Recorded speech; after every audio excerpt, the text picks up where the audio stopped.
একটি গুরুত্বপূর্ণ ভিডিওতে তোমাদের সকলকে স্বাগত। প্রত্যেককে বলবো ভিডিওটা প্রথম থেকে শেষ পর্যন্ত দেখো। এই ভিডিওটা সত্যি অত্যন্ত গুরুত্বপূর্ণ, বিশেষ করে 11,765 রিক্রুটমেন্টে যারা অংশগ্রহণ করেছো, এমনকি 2022 টেট পাসদের জন্য কিন্তু গুরুত্বপূর্ণ, যেহেতু এটা NISDLED নিয়ে একটা ভিডিও হতে যাচ্ছে। আমরা সকলে জানি আজকে 4 জানুয়ারি কলকাতা হাইকোর্টে একটা শুনানি আছে NISDLED নিয়ে। তো ইতিমধ্যে NISDLED নিয়ে একটা সুপ্রিম কোর্টের জাজমেন্ট এসছে, সেই জাজমেন্টটা একটুখানি আমরা শুনি। সেই জাজমেন্টে কিন্তু NISDLEDকে টিচার রিক্রুটমেন্ট প্রক্রিয়া থেকে বাদ দিয়ে দেওয়া হয়েছে, অর্থাৎ কোনো রকম টিচার রিক্রুটমেন্টে NISDLEDকে কিন্তু আর অংশগ্রহণ করতে দেওয়া হবে না। এই জাজমেন্টটা আসার পরে হাইকোর্টে একটা আবারও NISDLED নিয়ে শুনানি চলছে। অনেকেই বলছো যে হাইকোর্টে কিভাবে শুনানি চলে, যেহেতু সুপ্রিম কোর্টে জাজমেন্ট চলে এসছে, সুপ্রিম কোর্টের জাজমেন্টের পরে কি করে হাইকোর্টে শুনানি হয়।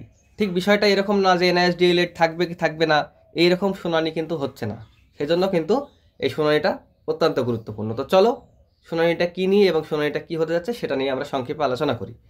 আমরা সকলেই জানি 11,765 যে রিক্রুটমেন্ট আগামী দিনে হতে যাচ্ছে, তো সেখানে ইন্টারভিউ কমপ্লিট হয়েছে, প্যানেল পাবলিশড হয়নি। তো ইন্টারভিউ কারা দিয়েছে? রেগুলার DLED দিয়েছে, NISDLEDরাও দিয়েছে। এখন বিষয় হলো NISDLEDরা যেহেতু বাদ চলে গিয়েছে সুপ্রিম কোর্টের জাজমেন্ট অনুযায়ী, তো তারা 11,765 রিক্রুটমেন্টে যেহেতু ইন্টারভিউ দিয়ে দিয়েছে, তারা কি প্যানেলে নাম পেতে পারে, অর্থাৎ প্যানেলে তাদের চাকরি হতে পারে, বা প্যানেল থেকে কি তারা বাদ যাবে? এইটা নিয়ে কিন্তু একটা কন্ট্রোভার্সি হচ্ছে। তো সেই জন্য একটা এই হাইকোর্টে মামলা হয়। তো সেই মামলা থেকেই কিন্তু জাজমেন্ট আসবে।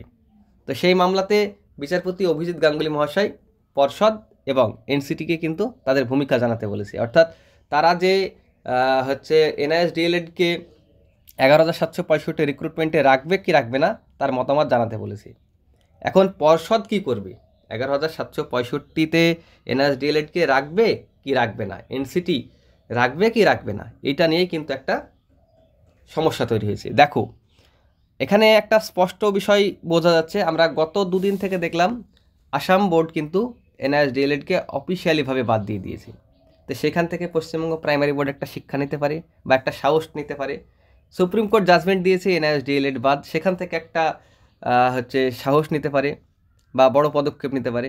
এবং NCTর যদি ভেতরে কোনো রকম থাকে, মানে সাপোর্ট থাকে, সেখান থেকেও কিন্তু সাহায্য নিতে পারে এবং তারা কিন্তু 11,765 থেকে NISDLEDকে বাদ দিতে পারে। তো এটা কিন্তু একটা সম্ভাবনা। আবার বলি, NISDLEDকে যদি পর্ষদ ইনক্লুড করে, সেক্ষেত্রে পর্ষদের পরে প্রেশার ক্রিয়েট হবে। যেহেতু সুপ্রিম কোর্ট জাজমেন্ট দিয়েছে NISDLED বাদ, তাহলে পর্ষদ কিন্তু সুপ্রিম কোর্ট অবমাননা কেসে ফেসে যাবে। তো পর্ষদ কিন্তু কোনোভাবেই এই রিক্রুটমেন্টে NISDLEDকে রাখতে পারে না বা রাখবে না। এটা কিন্তু আমার একান্তই ব্যক্তিগত মতামত। এখন দেখো, তোমরা চিন্তা ভাবনা করো। আমার লজিক থেকে আমি এটা বললাম, তোমাদের লজিক থেকে তোমরা অবশ্যই অন্য কিছু বলতে পারো। তো অবশ্যই তোমরা তোমাদের লজিকটা কমেন্টে জানাবে। তো আগামী দিনে এটাই হতে যাচ্ছে, NISDLED কিন্তু আর কোনো রিক্রুটমেন্ট অংশগ্রহণ করতে পারছে না। যদি কোনোভাবে, আমি তো বারবার বলি, যদি কোনোভাবে সেন্ট্রাল গভর্নমেন্ট কোনো রকম অন্য ধরনের চিন্তা ভাবনা করে, কোনো রকম আইনি পদক্ষেপ নিয়ে বা কোনো রকম যাই হোক, অত কথা বলার নেই, যদি পারে সেন্ট্রাল গভর্নমেন্ট কোনোভাবে পারতে পারে, তাছাড়া কিন্তু আর কেউ পারবে না। তবে আমার মনে হয় না সেন্ট্রাল গভর্নমেন্ট এই বিষয় নিয়ে আর পদক্ষেপ দেখাবে। যেহেতু আমি বারবার বলছি যে আসাম সরকার এবং সেন্ট্রাল গভর্নমেন্ট সরকার একই রাজনৈতিক দলের, যেহেতু আসাম সরকার আর এই জাজমেন্টটাকে স্বীকৃতি দিয়েছে, অর্থাৎ NISDLEDকে অফিসিয়ালিভাবে বাদ দিয়ে দিয়েছে, সেখান থেকে সেন্ট্রাল গভর্নমেন্ট মনে হয় না আর কিছু করবে। তো আজকের ভিডিওটা এই পর্যন্ত ছিলই। Thank you.